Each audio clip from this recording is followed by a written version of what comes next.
담대하라 라는 말씀으로 말씀을 나누겠습니다. 바울은 예루살렘에서 첫 번째 변론을 지난주에 했죠. 유대인들 앞에서 했습니다. 그리고 오늘은 이제 천부장의 주도하에 제사장들과 또 공회원들을 모아두고 두 번째 변론을 진행을 합니다. 우리 먼저 1절을 다시 한번 읽어보도록 할게요. 시작. 바울이 공회를 주목하여 이르되 여러분 형제들아, 오늘까지 나는 범사의 양심을 따라 하나님을 섬겼노라 하거늘. 아멘. 여러분, 바울은 혼자 서 있습니다. 그런데 반대로 바울 건너편에 있는 사람들은 제사장들 그리고 공회의 다수의 회원들이 서 있었습니다.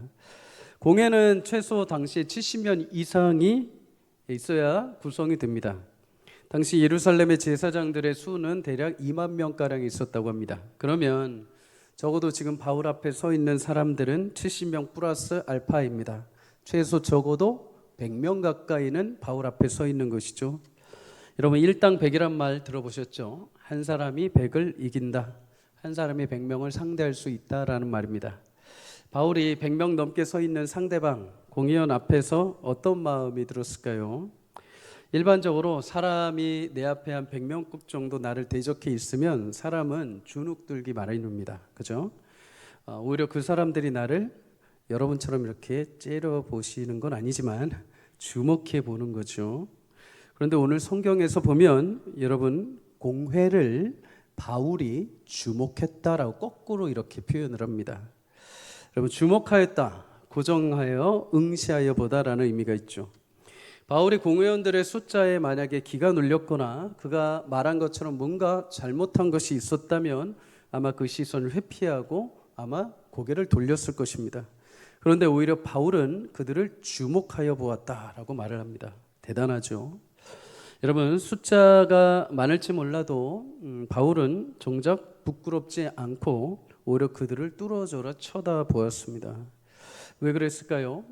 여러분, 숫자가 아무리 그들이 많다 하더라도 진짜로 안타깝고 진짜로 불쌍한 쪽은 혼자 있는 바울이 아니라 아무리 많이 모여도 진리를 외면하고 모르는 무리들이었기 때문입니다. 사랑하는 여러분, 여러분 혼자 있다 하더라도 여러분은 진리를 가지고 계신 분들인 줄 믿습니다. 세상에 수많은 사람들이 여러분을 대적해서 서 있다 하더라도 여러분 안에 있는 진리로 인하여서 담대하게 세상을 바라볼 수 있기를 주의 이름으로 축복합니다. 여러분, 다윗은 사울의 군사와 블레셋 군사의 전투 장면을 목격을 하죠. 당시 사울의 군사들은 여러분 어떠합니까? 블레셋 골리앗 앞에 주눅들고 위축되어 버립니다. 심지어 골리앗이 이스라엘 백성들을 향해 하나님을 향해서 도발을 하는데도 아무도 거기에 반박을 하지 못합니다. 그런데 이때 다윗이 뛰어나가게 되죠. 그리고 이스라엘 백성들이 골리앗 앞에 주눅이 들고 두려워서 잊어버리고 있던 것을 생각나게 합니다. 사무엘상 17장 45절에 너는 칼과 창과 단창으로 내게 나오지만 나는 만군의 여호와의 이름 곧 내가 모욕하는 이스라엘의 하나님의 이름으로 내게 나아가노라. 여러분, 다윗은 이스라엘 군대와 달리 주님이 함께 하신다는 확신이 있었기에 오히려 블레셋 골리앗 앞에 당당하게 마주보고 뛰어나갈 수 있었습니다. 성도가 담대할 수 있는 것은 돈이 내 주머니에 많아서가 아닙니다. 내 자식이 잘 돼서도 아닙니다. 내가 어떤 능력이 탁월하게 있어서도 아닙니다. 세상을 이길 만한 어떤 내 숨겨진 근거가 있어서도 아닙니다. 내게 능력 되시는 주님이 함께 하시기에 우리는 담대할 수 있습니다. 아멘이십니까? 여러분, 담대할 수 있기를 축복합니다. 잠언 28장 1절은 귀하게 우리에게 이렇게 말씀을 합니다. 함께 읽습니다. 시작. 악인은 쫓아오는 자가 없어도 도망하나 의인은 사자같이 담대하니라. 아멘. 여러분, 악인들은 뒤에 대적이 없어도 끔찍끔찍 놀랍니다. 악인들은 뒤에 누군가 나를 쫓아오지 않아도 그 안에 하나님이 계시지 않기에 늘 언제나 죄책감과 두려움과 불안을 떠오는 인생이 되는 거죠. 하지만 의인, 곧 하나님을 의지하는 백성들은 주께서 함께 하시기에 두렵지 않고 언제나 담대할 수 있는 줄 믿습니다. 사랑하는 여러분, 세상 앞에 주눅들지 않기를 축복합니다. 특별히 우리 청년들 세상 앞에 주눅들지 마시기를 축복합니다. 세상의 절망적인 현실과 상황에 있을지라도 또 환경이 나를 불쌍히 여기는 것이 아니라 여러분, 우리가 세상을 불쌍히 여겨야 되는 것입니다. 우리가 사람들을 불쌍히 여겨야 하는 것이죠. 왜요? 여러분, 우리는 예수 그리스도가 함께 하시는 분들이기 때문입니다. 세상이 나를 뚫어지게 쳐다볼 때 여러분, 시선을 회피하지 마십시오. 내 안에 계신 주님으로 인하여 담대하게 세상을 바라보고 응시하고 여러분에게 주시는 하나님이 주시는 담대한 믿음으로 그 땅을 살아갈 수 있기를 주의 이름으로 축복합니다. 여러분과 함께 하시는 하나님이 계시기에 여러분 묵묵하게 여러분의 삶을 살아가십시오. 막 혈기 내실 필요도 없습니다. 이기고자 협박하실 필요도 없습니다. 그저 묵묵히 내 안에 계신 주님이 있기에 담대하게 걸어가십시오. 여러분, 그것이 성도의 저력입니다. 성도들은 무엇인가 막 말하지 않아도, 무엇인가 세상적인 방법을 막 드러내지 않아도 묵묵히 그 길을 갑니다. 옆에서 막 누가 뭐라 하고 세상 사람들 수없이 째려봐도 그냥 갑니다. 왜요? 내 안에 예수님이 확신으로 차 있기 때문입니다. 그것이 우리 가운데 믿음인 것이죠. 사랑하는 여러분, 그런 환경과 상황에서도 믿음으로 담대하게 주의 길을 걸어갈 수 있기를 축복합니다. 바울은 공회원과 제사장들 앞에서 자신이 하나님을 어떻게 섬겼는지를 고백을 합니다. 먼저 범사의 양심을 따라 하나님을 섬겼다라고 말하죠. 양심을 따라. 범사, 성경에 내가 범사에 따라, 범사의 양심을 따라 섬겼다고 합니다. 범사라고 하면 두 가지 의미가 있죠. 첫 번째는 삶의 전체 전 영역을 말합니다.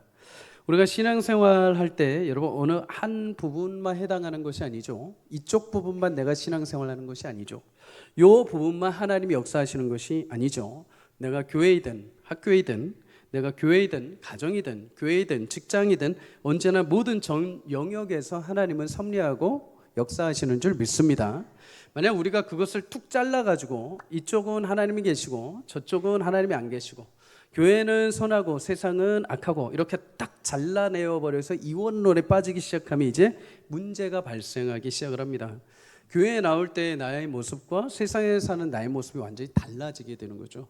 교회 나올 때는 하나님 계시는 것처럼 믿고 생활을 하는데 세상에서는 하나님이 전혀 보이지가 않는 것입니다. 그래서 여러분, 우리는 항상 교회뿐만 아니라 전 일상 모든 범사에 하나님이 역사하시는 것을 믿어야 합니다. 여러분, 만약에 우리가 이것을 툭 잘라서 교회 나올 때만 우리가 하나님을 바라본다면 그것은 신앙생활이 아니라 흔히 말해서 교회 생활이라고 말할 수 있습니다. 교회 생활. 교회 나와서 예배만 드리고 가는 거죠. 교회에 나와서 내가 봉사할 때만 하나님 계시는 것 같습니다. 내가 교회에 나와서 내 행동과 말만 그곳에서만 조금 다릅니다. 그런데 교회 문 밖을 나감과 동시에 완전히 세상의 모습으로 다시 돌아가는 것. 우리 교회는 나오지만 교회 생활한다라고 말합니다. 그런데 여러분, 신앙생활은 다릅니다. 내가 믿는 예수님이 교회에서뿐만 아니라 내 삶 전 영역에서 통치하고 역사하시는 것을 믿기에 교회뿐만 아니라 삶에서도 주의 말씀을 따라 살아가는 것, 그것을 우리는 신앙생활이라고 이야기를 하는 것이죠. 자, 여러분, 하나님은 주일날 교회 예배당 안에만 갇혀 계시는 분이 아닙니다. 내 삶과 직장, 사업장, 학교, 일상에 여전히 함께 역사하고 계시는 분입니다. 하나님, 우리 삶 모든 영역에 통치하고 다스리심을 믿기를 주의 이름으로 축복합니다. 또 한 가지 범사의 의미가 있습니다. 전 삶의 영역에서가 범사라고 한다면 또 하나는 형편이 내 삶에 좋든 좋지 않든지 언제나 모든 환경 가운데 일을 범사라고 말합니다. 전도서 3장에 보면 우리 인생의 사이클을 얘기해 줍니다. 범사에 기한이 있고 만사에 때가 있다. 때, 어느 때가 있냐? 범사에 날 때가 있고 죽을 때가 있다.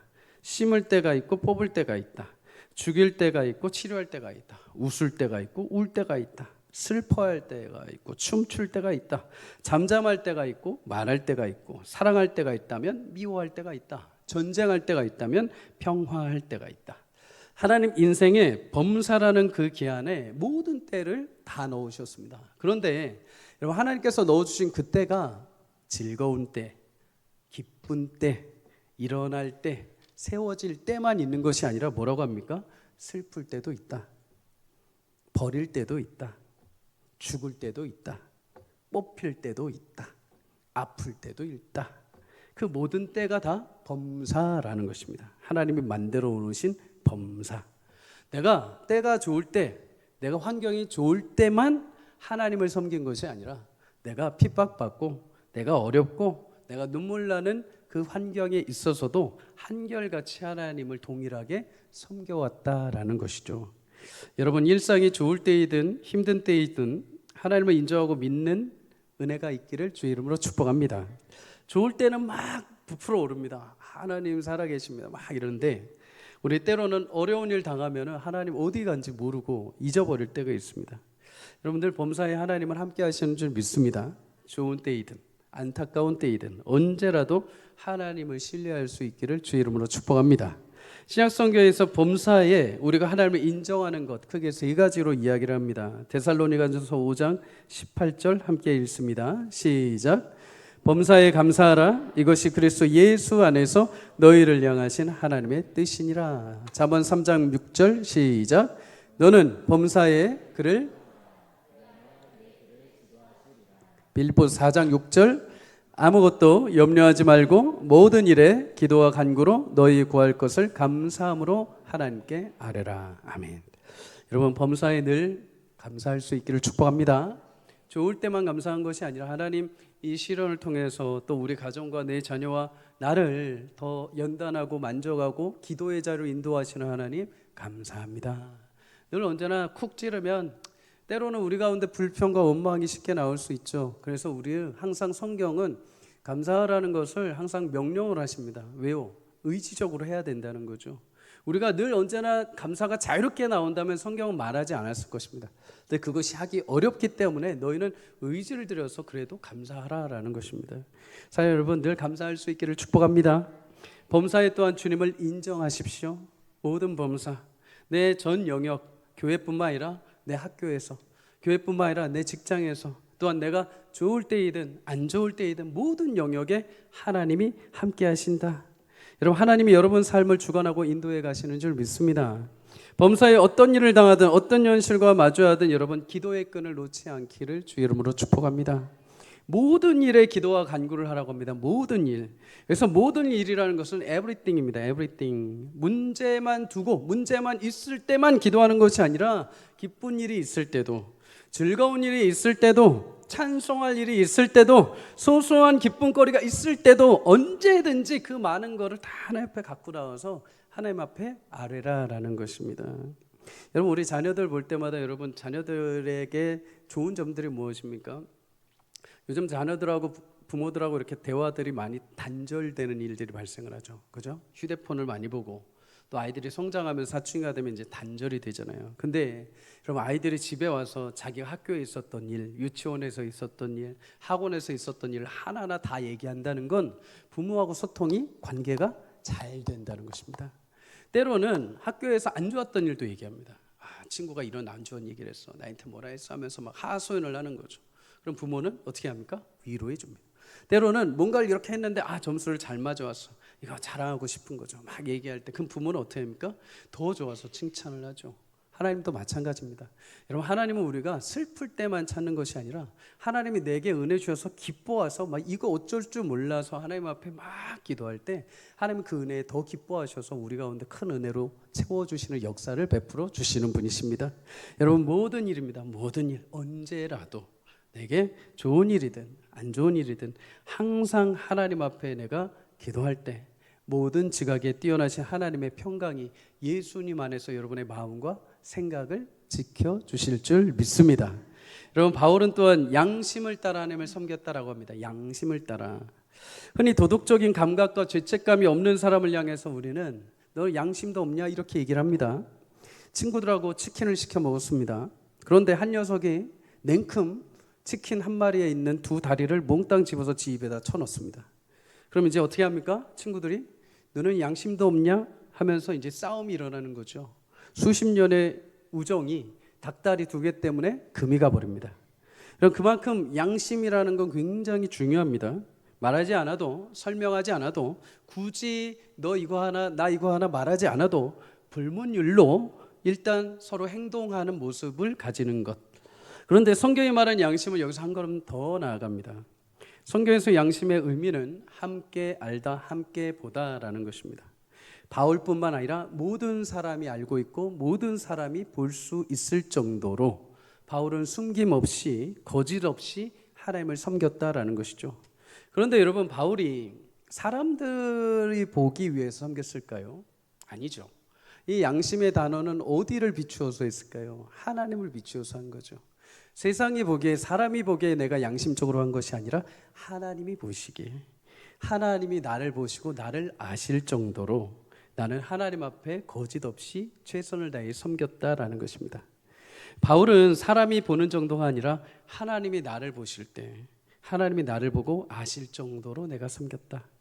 쉽게 말해서 성경에서 말하는 양심이라는 것은 하나님이 보시기에 하나님 앞에 행한 나의 행동을 말합니다. 바울은 사역을 감당해 오면서 늘 하나님 앞에 하나님이 내 삶을 감찰하고 계시다는 것을 믿고 살았습니다. 그래서 의식하면서 사역을 해온 거죠. 여러분, 이러한 믿음은 굉장히 중요합니다. 이러한 생각은 왜 그럴까요? 하나님이 나를 알고 계신다, 내 삶을 감찰하고 계신다라는 이 의식이, 이 확신이 우리의 믿음을 더 점점 깨워주고 성장하게 만들기 때문이죠. 디모데전서 1장 19절에 바울은 이렇게 말합니다. 믿음과 착한 양심을 가지라. 어떤 이들은 이 양심을 버렸고 그 믿음에 관하여는 파선하였다. 깨져나갔다는 거죠. 여러분, 디모데에게 바울이 믿음과 착한 양심을 가지라고 합니다. 하나님 앞에, 존전 앞에 살아가는 마음, 하나님 내 인생을 관찰하고 감찰하고 계신다는 그 확신대로 살아갈 때 믿음이 성장하게 되는 거죠. 그런데 반대로 하나님 내 삶을 전혀 보지 않으셔. 교회에서 내 예배하는 모습만 보시지 세상에서는 전혀 나를 보시지 않고 오히려 보시면 나는 불편해. 하나님 외면해 주셔요 하면 그게 자유로울지 모르지만 점점 내 믿음이 어떻게 된다고요? 파손된다는 것입니다. 하나님이 보고 계시지 않다라고 하는 순간부터 우리 믿음은요 굉장히 지저분한 곳으로 향하게 됩니다. 굉장히 약해지게 되어 있습니다. 근데 여러분, 하나님이 불꽃 같은 눈동자로 지켜보신다라고 생각하고 확신하고 살아갈 때 우리는 그 하나님의 감찰하심이 나의 믿음을 온전하게 쌓아주시는 것이죠. 여러분, 이렇게 살았던 사람이 요셉이죠. 요셉. 보디발의 아내가 요셉을 찾아와서 유혹을 합니다. 그런데 이때 요셉은 그 자리에서 두 사람만의 관계잖아요. 그러면 얼마든지 둘이 비밀리에 얘기를 해서 얼마든지 안 좋은 관계를 맺을 수 있었을 것입니다. 그런데 이때 요셉은 아무도 보지 않고 오직 그 여인만 있는데 그 자리를 벗어나 버립니다. 왜요? 창세기 39장 9절에 보면 내가 어찌 이 큰 악을 행하여 보디발이 아니라 하나님께 죄를 지으리까? 라고 말합니다. 보디발의 눈은 피할 수 있을지 모르지만 나의 삶의 행동을 하나님 앞에서 피할 수 없다는 것입니다. 보디발은 못 볼 수 있지만 하나님은 지금 보신다라는 것이죠. 여러분, 요셉은 자신이 억지로 팔려와서 종으로 사는 인생을 살았을지 모르지만 비록 종으로 살지만 그 종의 인생에 누가요? 하나님이 지금 함께 하신다라는 확신이 있었던 것이죠. 그런 그의 확신 때문에 믿음의 행동이 일어나게 됩니다. 그리고 그의 믿음의 행동을 통해서 하나님이 그를 형통하게 하셨다라고 말씀을 하죠. 여러분, 성경 속에 형통한 삶을 살았던 사람들의 공통점이 있습니다. 하나님 감찰하시고 지키시고 계시다는 그 확신, 하나님을 늘 의식하며 산 존재들입니다. 그래서 시편에 보면 다윗은 고난 가운데서도 늘 주님을 향해 소망을 두고 즐거워합니다. 잠시 그의 믿음의 신앙이 흐려져서 밧세바를 범하게 되죠. 그런데 회개하고 하나님 앞에 가장 먼저 기도했던 것이 무엇입니까? 시편 51편 11절에 나를 주 앞에서 쫓아내지 마시며 주의 성령을 내게서 거두지 마소서. 지금까지 나를 향하였던 하나님의 시선, 하나님의 감찰하심, 하나님의 임재하심을 내게서 거두지 말라는 것입니다. 굉장하죠. 우리는 하나님이 여러분 삶의 일거수일투족을 보면은 어떻게 생각을 하십니까? 하나님 지금은 좀 들어가세요. 지금은 아닙니다. 이럴 수 있죠. 근데 바울은 그 시선을 거두지 말아달라고 합니다. 왜요? 내가 어느 순간이든지 어떤 순간이든지 심지어 내가 죄를 범한 그 순간에라도 하나님의 시선이 나와 함께해야 내가 다시 살 수 있기 때문입니다. 내가 범죄하고 우상숭배의 길을 행하고 내가 잘못된 길을 향할 때 하나님의 시선이 내 가운데 함께해야 내가 돌이킬 수 있는 은혜가 있는 것이죠. 여러분, 시선이 없다는 것은 무엇입니까? 무관심하다는 거죠. 무관심하다는 거. 여러분, 세상에서 미움보다 더 치명적인 게 무엇인지 아십니까? 미움이라는 것은 상대방이 그래도 내 마음에 있다는 것입니다. 그 사람이 내 마음에 들지 않아서 내가 어떻게 하고 싶다라는 애증이 있는 것이죠. 근데 여러분, 미움은 그래도 그 사람을 생각하지만 여러분, 무관심은 아예 그 사람이 마음 밖에 있는 것입니다. 아예 외면해 버리는 거죠. 여러분, 하나님이 눈동자로 여러분들을 지키시는 것, 때로는 내가 불편하고 때로는 내가 아주 보이고 싶지 않은 마음이 있다 하더라도 하나님이 나를 감찰하고 계시는 것이 큰 축복인 줄 믿습니다. 주님이 나를 지켜보고 계실 때 내가 어디를 가든 하나님을 다시 찾을 수 있고, 하나님이 내 안에 함께 거하심으로 인하여서 내가 어디를 가도 다시 주께 돌아올 수 있는 길이 있는 것이죠. 사랑하는 여러분, 매 순간 마음과 행실이 나를 감찰하시는 주 앞에 있음을 믿고, 여러분 늘 언제나 주님 보시기에 합당한 삶을 함께 살아갈 수 있기를 주 이름으로 축복합니다. 남들이 알아주지 않아도, 세상에 그럴듯한 모습이 보이지 않아도 하나님은 요셉의 그 처절한 종의 삶까지도 함께 하셨습니다. 그렇다면 이 시대에 우리 성도의 삶에도 하나님은 관여하시고 지키고 바라보고 계십니다. 역대하 16장 9절은 말씀합니다. 여호와의 눈은 온 땅을 두루 감찰하사 전심으로 자기를 향하는 자들을 위하여 무엇을 베푸신다? 능력을 베푸시느니라. 사랑하는 여러분, 양심을 따라 모든 일에 주님 보시기에 합당한 믿음으로 살아가십시오. 내 삶의 이 자리 현장이라도 하나님이 함께 하심을, 내가 이런 현실 속에서도 하나님이 함께 하심을, 하나님, 그래서 오늘도 이 자리에 하나님의 도우심이 필요합니다. 하나님, 나를 인도하여 주옵소서. 하나님, 우리 가정의 이런 현실 속에서도 도와주십시오. 그럴 때 하나님께서 그렇게 하나님을 찾고 구하는 자들의 인생 속에 하나님의 능력을 베풀어 주실 줄 믿습니다. 여러분, 바울은 범사의 양심을 따라 하나님을 섬겼다라고 하죠. 섬겼다, 시민으로서 규칙과 의무를 다했다라는 의미가 있습니다. 하나님의 사명자로 부르신 규칙과 의무를 내가 힘써 다했다. 근데 언제까지 다했는가? 오늘 1절에 보면 오늘까지 내가 다했다라고 말합니다. 오늘까지. 그러면 내일은 안 할까요? 아니요. 내일 삶이 이어진다면 내일까지도 나는 그 일을 계속 섬길 것이다 라는 말입니다. 인생에 많은 고난과 핍박이 있고 공회원들이 몰려와 자신을 둘러싸는 자리에서도 오늘 하나님께서 내게 주신 의무를 오늘까지 내가 지금 지키고 있다라는 것이죠. 여러분, 하나님은 구원받은 성도를 향해서 그의 책임과 의무를 다하시는 분인 줄 믿습니다. 우리 이것을 가리켜서 신실하시다라고 말하죠. 신실하게 구원의 약속을 이루시는 분, 하나님께서 신명기 7장 9절에 이렇게 말씀을 하십니다. 함께 읽습니다. 시작. 그런즉 너는 알라, 오직 내 하나님 여호와는 하나님이시요 신실하시는 하나님이시라. 그를 사랑하고 그의 계명을 지키는 자에게는 천대까지 그의 언약을 이행하시며 인애를 베푸시느니라. 아멘. 하나님은 그 책임을 다하시는 분이십니다. 그런데 동시에 성경은 하나님의 자녀들인 우리에게도 하나님의 자녀로서의 의무와 책임을 감당할 것을 요구하십니다. 하나님을 사랑하고 말씀을 지키는 자에게 천대까지 하나님 언약을 지키신다. 여러분, 천대를 생각해 보셨습니까? 보통 한 세대를 성경은 30년으로 말합니다. 30년. 한 세대가 30년 정도이죠. 그럼 천대라고 하면, 수학 시간입니다. 천대면 몇 년일까요? 3만 년입니다. 3만 년. 그죠? 여러분, 인류 역사가 기록으로 저장된 지 5,000년이 지났습니다. 5,000년. 그러면은 여러분, 3만 년에 비하면 기록된 시기부터도 참 먼 거리죠. 그만큼 천대라는 말은 영원히 약속을 지키신다라는 겁니다. 하나님의 말씀을 사모하고 그 말씀을 지키는 자에게 하나님은 천대까지, 영원까지, 그의 자손까지 하나님의 약속을 신실하게 지키신다. 여러분, 그런 하나님을 향해서 우리 성도가 당연히 마땅히 신앙과 의무를 갑당히 다해야 되는 거죠. 하나님을 향한 우리의 의무에 대해서 세 가지로 말할 수 있습니다. 마태복음 22장 37절 함께 읽습니다. 시작. 내 마음을 다하고 목숨을 다하고 뜻을 다하여 주 너의 하나님을 사랑하라. 요한복음 4장 23절 함께 읽습니다. 시작. 아버지께 참되게 예배하는 자들은 영과 진리로 예배할 때가 은하니 곧 있더라. 마태복음 28장 19절. 그러므로 너희는 가서 모든 민족을 제자로 삼아 아버지와 아들과 성령의 이름으로 세례를 베풀어라.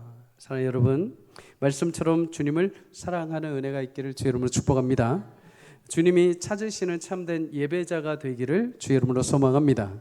마지막으로 복음을 증거하는 증인들이 되기를 바랍니다. 그럼 바울은 이것을 언제까지 했는가? 오늘까지 했다. 오늘까지. 여러분, 신앙생활 하다 보면은 우리가 왕년의 얘기를 많이 할 때가 있습니다. 옛날에 그랬고, 옛날에 내가 그렇게 했고, 옛날에 5년, 10년 전에 내가 그렇게 했고. 좋습니다. 그때까지 그렇게 했습니다. 그런데 여러분, 오늘은 어떠십니까? 오늘은 어떠십니까? 여러분, 성도는 오늘을 살아가는 사람들입니다. 오늘을.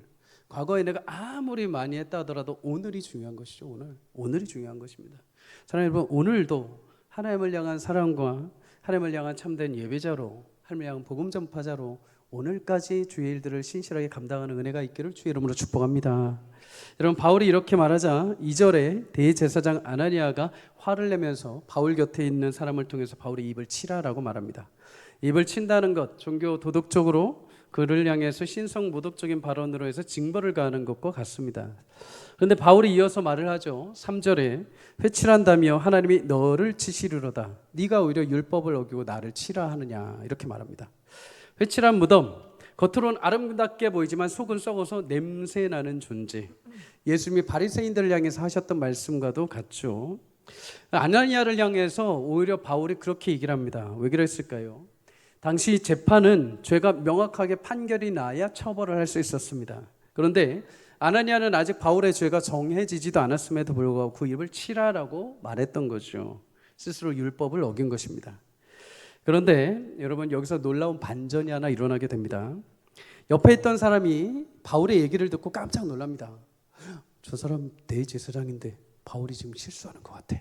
그래서 바울에게 살짝 얘기해 줍니다. 저 사람이 대제사장이야.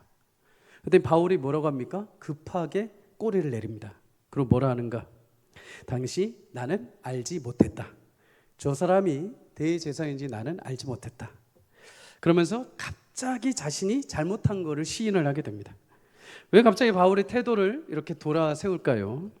출애굽기 22장 28절에 말씀합니다. 너는 재판장을 모독하지 말며 백성의 지도자를 저주하지 말지니라. 하나님은 당시 재판장 지도자들에 대해서 절대 모독을 금지시키셨습니다. 바울은 그가 대제사장인지 진짜 몰랐던 거죠. 하지만 대제사장임을 알고 나서 자신의 실수임을 고백을 합니다. 그래서 바울의 사역 원칙이 무엇인지 우리는 보게 됩니다. 여러분, 바울은 늘 우리가 구원이라고 해서 믿음을 얘기했지만 바울 그 내면 안에는 항상 율법 말씀을 존중하는 태도가 있었습니다. 그는 항상 말씀을 따라서 복음을 전파한 사람인 거죠. 자신의 입을 치게 하는 위협의 순간에도 주의 말씀을 따라서 자신이 제사장에 대해서 모독한 것을 깨닫자마자 돌이켜 보입니다. 바울은 후대 로마서 13장 1절에도 말합니다. 각 사람은 위에 있는 권세들에게 복종하라. 권세는 하나님으로부터 나지 않음이 없나니 모든 권세는 다 하나님께서 정하신 바라. 여러분, 이것은 바울이 지어낸 말이 아닙니다. 하나님께서 명령하신 말씀을 자신도 행하고 신약을 살아가는 성도들에게 동일하게 전파한 것이죠. 여러분, 신앙생활에서 성도에게는 영적인 유연함이 있어야 됩니다. 유연하다는 것은 기준이 없다는 말이 아닙니다. 내가 하나님 말씀에서 벗어났을 때 내가 막 이렇게 달려가는데 하나님이 그것이 아니라고 하신다고 한다면 얼마든지 유연하게 그것을 돌이킬 수 있는 유연한 마음이 있어야 된다는 것입니다. 신앙생활 우리가 하다가 자칫 잘못하면은 내 고집이 믿음처럼, 내 고집이 하나님 말씀인 것처럼 착각할 때가 있습니다. 얼마든지 그렇습니다. 목회자도 그렇고 우리도 모두 다 그럴 수 있습니다. 그런데 여러분, 이때 중요한 것이 영적인 유연함입니다. 그때 내가 돌이킬 때 우리가 인간적인 생각으로 자꾸만 내 자존심을 생각을 합니다. 내가 지금까지 신앙생활 해온 게 얼만데, 내가 목사인데, 내가 이런 직급을 가지고 있는데, 내가 이렇게 말했는데, 내가 기도하고 이렇게 결정했는데 이게 안 돼? 하면서 우리는 스스로 자신이 생각했던 길을 그대로 꿋꿋하게 가려고 한다는 것이죠. 근데 여러분, 바울을 보십시오. 바울은 자기 고집으로 한 것이 아닙니다.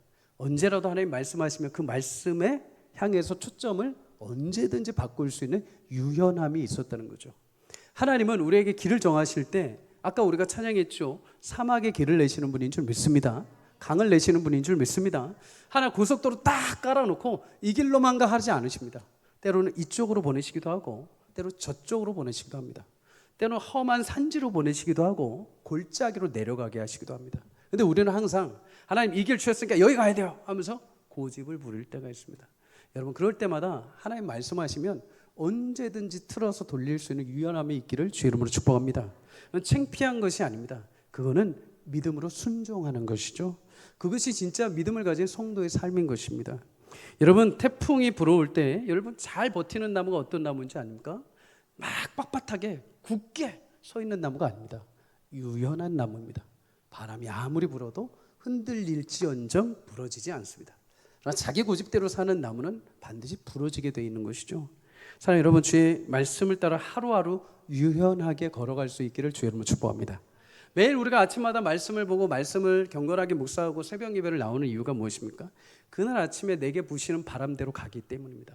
내가 어제 생각했던 내 인생대로 가는 것이 아니라 오늘 아침에 내게 주신 말씀을 따라서 내 삶을 오늘도 움직여가기 위해서 주의 말씀을 받는 것이죠. 지금 오늘도 내 마음 가운데 오셔가지고 어제와 어제 저녁과 그제 나의 마음과 다른 마음을 주신다면 주님 제가 원래 이렇게 했는데 주님 말씀하신다면 오늘 순종하겠습니다. 이 길 가운데 새롭게 길을 여시고 강을 열어주십시오. 하나님 그런 성도의 삶을 반드시 길을 내시고 역사하실 줄 믿습니다. 바로 그렇게 길을 열어가신 하나님을 따라서 그의 인생길을 걸어간 것처럼 우리도 매일 하나님 말씀을 따라 새롭게 유연하게 걸어가는 믿음의 신자가 될 수 있기를 주의 이름으로 축복합니다. 마지막으로 바울은 한 가지 지혜로 위기를 헤쳐나가는 장면을 보여줍니다. 여러분 바울의 눈에 들어온 사람들이 있습니다. 바리새파, 사두개인. 사도행전 23장 6절을 함께 읽습니다. 시작. 바울이 그중 일부는 사두개인이요 다른 일부는 바리새인인 줄 알고 공회에서 외쳐 이르되 여러분 형제들아 나는 바리새인이요 또 바리새인의 아들이라 죽은 자의 소망 곧 부활로 말미암아 내가 신문을 받노라. 바울이 딱 보니까 바리새인과 사두개인이 같이 서 있는 것입니다. 바리새인과 사두개인은 예수님에게 동시에 질타를 받았던 존재들이죠. 그런데 이 두 존재들도 약간의 차이가 있었습니다. 바리새인은 바울이 말한 것처럼 죽은 자의 부활도 믿고 영혼의 영생도 믿었습니다. 그러나 사두개파는 율법만 믿고 부활, 영혼의 영원성을 믿지 않았습니다. 이 사실을 알고 있던 바울이 굉장히 지혜로운 순간에 말을 하게 되죠. 굉장히 지혜롭게 나도 바리새인의 아들이라. 내가 지금 이렇게 고난받고 이렇게 위기에 처해 있는 것은 내가 부활을 이야기했기 때문에 이렇게 처해 있다라고 얘기를 합니다. 여러분 이 얘기를 듣자마자 이 얘기에 동조하는 바리새파가 어떤 생각을 할까요? 그거 문제되는 거 아닌데? 그거 당연한 건데? 하면서 점점 바울 생각을 하게 된 거죠. 바울의 편에 서기 시작을 하는 것입니다. 이러면서 반대로 부활을 믿지 않았던 사두개파는 논쟁을 일으키기 시작을 한 거죠. 그래서 바울 대신에 바리새파와 사두개파가 싸움을 하기 시작을 합니다. 여러분 이 싸움 때문에 바울은 위기를 벗어나서 다시 영내로 들어가게 됩니다. 굉장히 지혜로운 방법을 썼죠. 여러분 마가복음 13장 9절에서 11절에 보면 이 지혜가 어디서부터 왔는지 우리는 알 수 있습니다. 함께 읽어볼게요. 시작. 너희는 스스로 조심하라. 사람들이 너희를 공회에 넘겨주겠고 너희를 회당에서 매질하겠으며 나로 말미암아 너희가 권력자들과 임금들 앞에 서리니 이는 그들에게 증거가 되려 함이라. 또 복음이 먼저 만국에 전파되어야 할 것이니라. 사람들이 너희를 끌어다가 넘겨줄 때에 무슨 말을 할까 미리 염려하지 말고 무엇이든지 그때 너희에게 주시는 그 말을 하라. 말하는 이는 너희가 아니요 성령이시니라. 아멘. 여러분 이 말씀이 얼마나 감동이 되는지 아십니까? 여러분 위기에 처하고 여러분 어려움이 처할 때마다 여러분의 힘과 여러분의 입술로 굳이 하지 않아도 된다는 것입니다. 왜요? 그 안에 계신 성령님이 여러분들에게 생각나게 하시고 지혜로 말하게 하신다는 것입니다. 위기를 벗어나게 해주신다는 거죠. 여러분 바울은 분명 혼자였습니다. 혼자 1대 100, 1대 120, 1대 더 수만 다수로 싸움하는 현장이 있었죠. 네, 여러분 하지만 그 가운데 하나님이 바울과 함께 하심으로 그의 입술에 지혜를 열어서 바리새파들이 좋아하는 이야기로 하면서 그 위기를 모면하게 됩니다. 사랑하는 여러분, 주의 성령이 여러분과 함께 하심으로 지혜의 길을 인도하신다는 사실을 기억하시기를 축복합니다. 여러 상황과 환경 속에서 하나님은 여러분 입술에 지혜를 담아주실 것입니다. 지혜의 영이신 성령께서 여러분들에게 말하게 하시고 위기를 벗어날 수 있는 지혜로운 이야기들을 할 수 있도록 인도해 주실 줄 믿습니다. 여러분, 이렇게 바울은 변론을 통해서 위기를 넘기고 다시 영내로 들어옵니다. 그런데 여러분, 하나님이 지혜를 주셔서 말을 하고 그 위기를 넘겨서 돌아왔습니다. 다시 혼자가 되었죠. 근데 여러분, 그렇게 돌아왔을 때 마음이 어땠을까요? 영내에 돌아왔을 때 마음이 막 기뻤을까요? 아니요. 제가 봤을 때는 아마 많이 지쳤을 것입니다. 여러분, 믿음으로 영적인 싸움을 딱 하고 돌아왔을 때 굉장히 체력적으로 영적으로 다운이 되게 되어 있죠. 얼마나 또 마음 한쪽에서는 내가 오늘도 이렇게 이겼지만 또 내일 모레 또 계속 이어지는 논쟁 가운데 어떻게 내가 로마까지 갈 수 있을까라는 불확실한 마음도 분명히 찾아왔을 것입니다. 또한 여러분, 지금 혼자 다시 영내 안에 갇혔죠. 얼마나 외롭겠습니까? 그런데 여러분, 그 뒤에 바울은 로마로 출발하기까지 26장까지 세 번의 변론을, 이와 같은 변론들을 담대하게 하게 됩니다. 어떻게 그렇게 담대하게 혼자서 그 일들을 감당할 수 있었는가? 오늘 본문 마지막 11절입니다. 다 함께 읽습니다. 시작.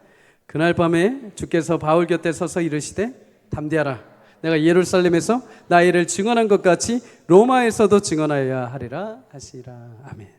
여러분, 바울은 다시 일으키고 그를 끝까지 붙들어 주셨던 것은 자신이 용기를 내봐야지, 힘을 내봐야지가 아닙니다. 바울에게 하나님이 찾아오셔서 그에게 용기를 주셨습니다. 담대하라 라고 음성을 주신 거죠. 담대하라. 신약에도 보면 예수님이 이 말씀을 자주 하셨습니다. 마태복음 9장 2절에 중풍병자와 그를 들고 온 친구들에게 담대해라 라고 말씀하십니다.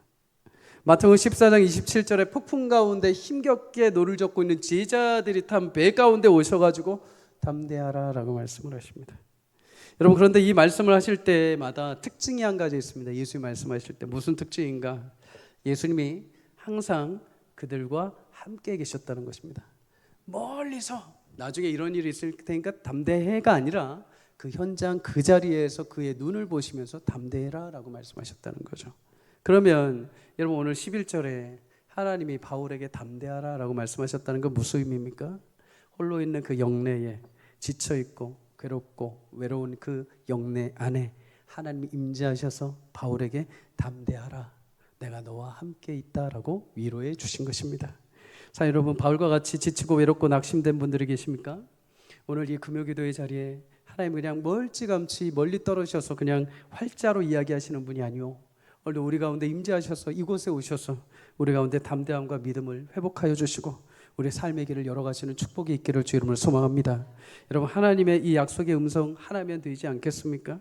우리가 정말 필요한 것, 돈, 명예, 권세, 건강도 중요하지만 하나님, 지금 내가 이 길이 맞습니까? 제 자녀들이 지금 이거 잘하고 있는 것입니까? 지금 제가 정말 잘 믿고 있습니까? 혼자 제가 몸부림치고 있는 거 아닙니까? 라고 할 때 아니다, 잘하고 있다, 담대해라, 끝까지 내가 너와 함께 할 것이다, 이 말씀 한마디면 우리 힘을 얻을 수 있지 않겠습니까? 자, 여러분, 그 주님의 음성이 오늘 이 저녁에 여러분 가운데 임하기를 주 이름으로 축복합니다. 뜨겁게 바라고 소망하기는 우리 교회 예배하는 모든 성도님들에게 하나님 그렇게 임재하셔서 그 믿음에 담대함 주시고 위로 주시고 용기 주시는 은혜가 있기를 주 이름으로 축복합니다. 그것이 성도에게 큰 힘과 용기가 되는 거죠. 어떤 우겨쌈을 당하여도, 어떤 메마른 골짜기를 다닐지라도 교회 나와서 기도하고 주님을 찾을 때 주의 영이 충만하게 임하셔서 내 영 가운데 담대해라, 담대해라, 내가 함께한다, 지금 그것이 맞다라고 말씀하신다면 우리 뒤돌아보지 않고 다시 달려갈 수 있는 힘을 얻게 될 것입니다. 여러분, 오늘 이 시간 이 자리에 그 주님의 바울에게 임하셨던 그 주의 영이 오늘 여러분에게도 임하여서 다시 담대함을 얻고 하나님 나라를 세워가는 축복이 여러분과 저에게 있기를 주의 이름으로 간절히 축복합니다.